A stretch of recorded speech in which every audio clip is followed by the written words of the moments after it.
Aujourd'hui, sur La Petite Bête, on va faire le roi de la cuisine réconfort, le macaroni au fromage.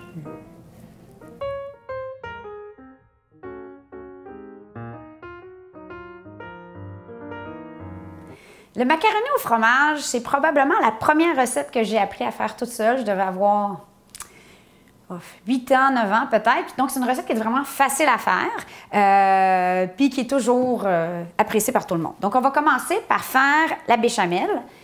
Mon petit truc pour la béchamel, je sais que ça fait peur à beaucoup de gens, mais moi, je la fais au micro-ondes. Je l'ai toujours faite au micro-ondes. C'est super facile. Il y a moins de chances que ça colle au fond, que ça brûle. Il n'est pas nécessaire de fouetter pendant des heures, etc. J'ai commencé en faisant fondre 1/4 de tasse de beurre au micro-ondes. À ça, je rajoute 1/4 de tasse de farine que je mélange tout simplement. On va faire un roux, donc. C'est pas la technique accréditée par les chefs français. Ils vont dire une béchamel au micro-ondes. Quelle horreur, mais je vous jure, ça fonctionne. C'est vraiment facile. On mélange le tout. Ça va pas vraiment bien se mélanger parce que là, on mélange un corps gras avec un corps froid. Donc, on fait juste le mélanger brièvement le temps que ça réchauffe au micro-ondes. Puis après ça, ça va être plus facile à intégrer le tout. Donc, je le mets au micro-ondes pour environ 2-3 minutes, mais surveillez parce que, dépendamment des forces des micro-ondes, ça pourrait déborder. Ça fait des gros dégâts, donc restez pas trop loin. Donc, je l'ai mis une première fois au micro-ondes. Là, je sais pas si vous voyez, mais il y a quand même pas mal de grumeaux. C'est pas encore bien intégré. On le fouette brièvement. On gratte bien les côtés. On gratte en dessous. On gratte partout. On fouette. Il n'a pas vraiment bouilli. Il n'était pas assez chaud encore. Moi, je l'avais mis 2 minutes et demie environ, mais mon micro-ondes est plutôt faible. Donc, je le retourne au micro-ondes une fois que je l'ai mélangé un premier coup. Donc, après un autre 2-3 minutes au micro-ondes, juste comme ça arrive près du point d'ébullition, je le sors. Comme vous voyez, on a une super belle béchamel qui est un peu liquide, qui est volontaire dans le cas présent parce que je veux que la béchamel reste assez liquide pour que les pâtes puissent l'absorber. Donc là, je rajoute une demi-cuillerée à thé de sel, une demi-cuillerée à thé environ de poivre noir, et de la muscade fraîchement moulue, ou si vous n'avez de la moulue,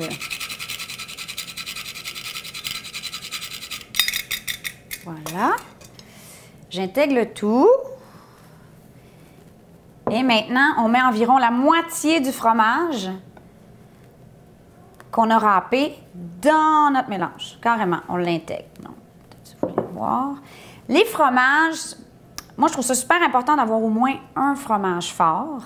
Donc, ça peut être du gruyère. Si vous aimez ça, ça peut être du cheddar extra fort. Ça, c'est mes 2 favoris, qui représentent environ 1/3 de votre mélange, au moins. Ensuite de ça, je mets un cheddar doux. Puis ensuite de ça, je mets du mozzarella pour que ça fasse des beaux filaments, comme la fondue dans Astérix. Là, on mélange ça pour que ça devienne carrément une béchamel au fromage. Peut-être important de goûter. Voir si c'est assez fromagé pour vous ou pas. Et voilà, là maintenant, on a notre sauce. À partir de là, moi, j'avais déjà fait cuire mes pâtes à mi-cuisson.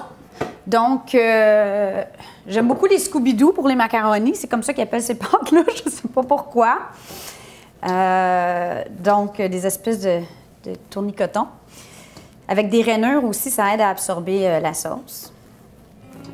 Là, pour faire exprès, mon plat ne sera pas assez gros. En partant, choisissez donc un plat à gratin qui est assez gros pour le nombre de pâtes et de sauces que vous avez. Donc, on va faire une petite pause, puis je vais aller chercher le plat à gratin qui peut prendre les quantités que vous voulez.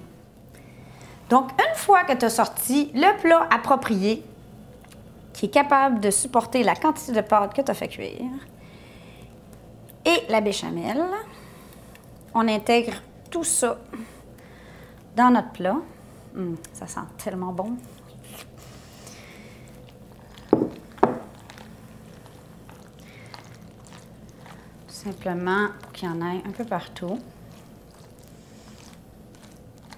Là, il faut savoir que si vous êtes super pressé, vous pouvez faire une béchamel un peu plus épaisse, puis prendre des pâtes cuites al dente, donc à cuisson parfaite.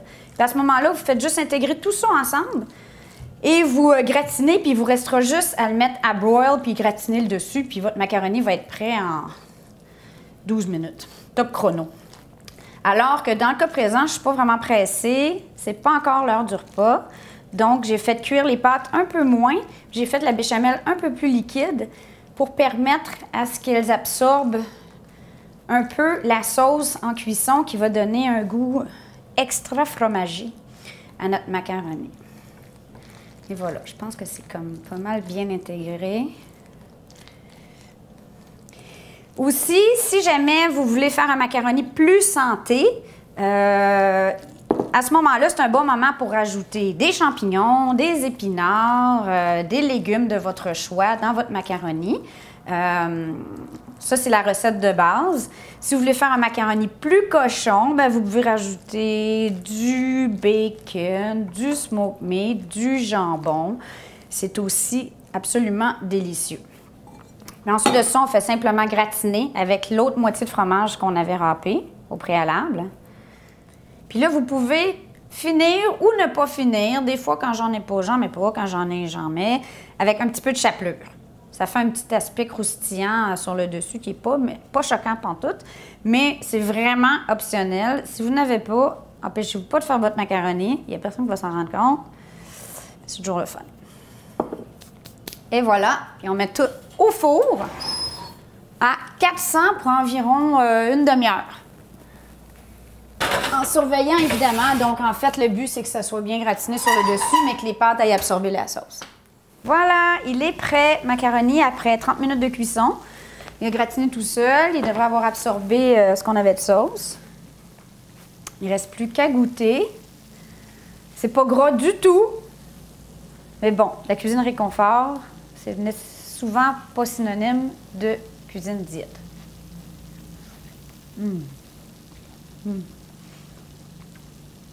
Momo, veux-tu du macaroni? Oui.